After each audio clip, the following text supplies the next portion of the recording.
We've been married 25 years, and I was the editor of a newspaper, and Catherine had been taken on as a reporter. And I was sitting in my office, and I read the story, and I yelled out, "Who wrote this shit?"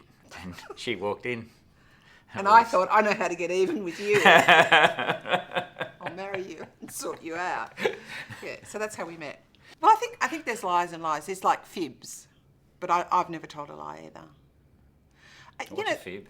A fib is like you say to me, "Oh, your hair looks good," and I'll say, "Yeah, it only costs $180," where it actually costs $280. Yeah, that's when I get beat at. Like he has a passionate hatred and he gets so upset about parking fines. So I have been known to get home quickly and pay parking fines on the internet and get it all done and then sort of slip the parking fine away. So I guess that's just not disclosure as opposed to lying about something. I hate it when I hurt someone's feelings. I feel terrible. Ron has a saying, speak your mind but speak it gently. I think that's really what he does now. Yeah, say what you mean, but don't say it mean. We've been together for 2.5 years. We've obviously had a hiccup, in that which most people that have been together that long have had at least once.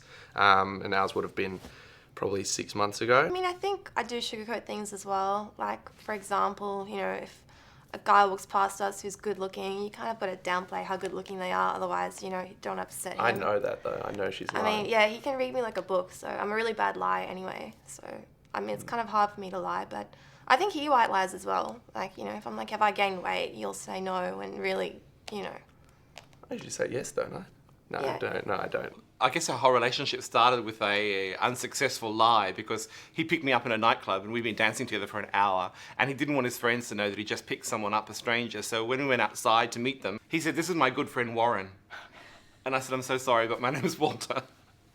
It just occurs to me that the people that I know who really pride themselves on their honesty are normally quite vile people. They're like, I've got to be brutally honest and I'm going to tell people as it is. And I always think to myself, you're not telling people as it is, you're telling people how you see it. Yeah. That's a big difference. If I leave the house and I say, "How does this look?" I can tell if he doesn't like it, even though he says, "It looks great." I'm a hopeless liar. It's just written plain on my face every time, so I shouldn't try. Different lives when you're young and beautiful to when you're old and hideous, Now it's much more about, regard and care and protecting feelings, yeah.